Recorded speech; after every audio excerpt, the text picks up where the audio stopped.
ऐसे मत कर धन। दिलवा तोड़ेला थोड़ा थोड़ा राजा जी, सुसाता राजा सदा के कोरा राजा जी।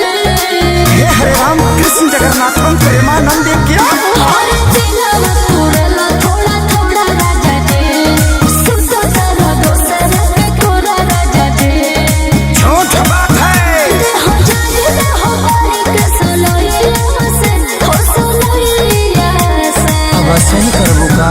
सौरी सौरी सुना, सौरी सौरी सुना काहे खिसियालू अपना सैया से।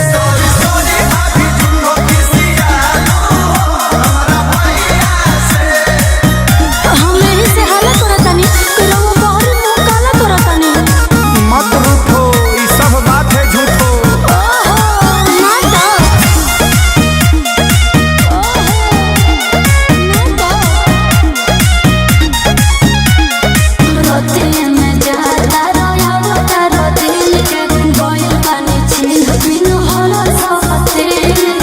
मच्छर कटले होई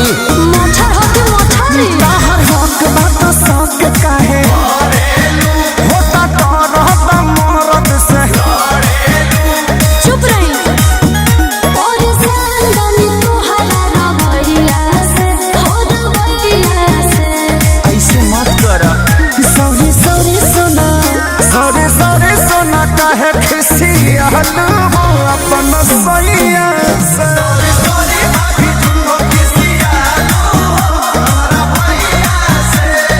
रवा कुछ कहीं हम मानो वाला नहीं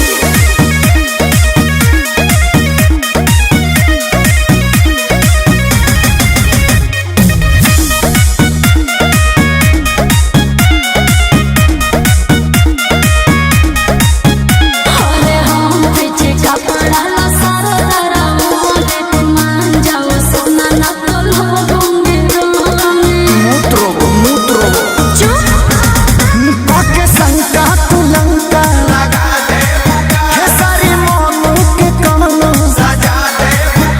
दर्द कुछ से ना जाए, रित से सुख नहीं जाए दवाइया से, हो दवाइया से। काहे नहीं सुना? सौरी सौरी सुना, सौरी सौरी सुना काहे खिसियालू अपना सैया से।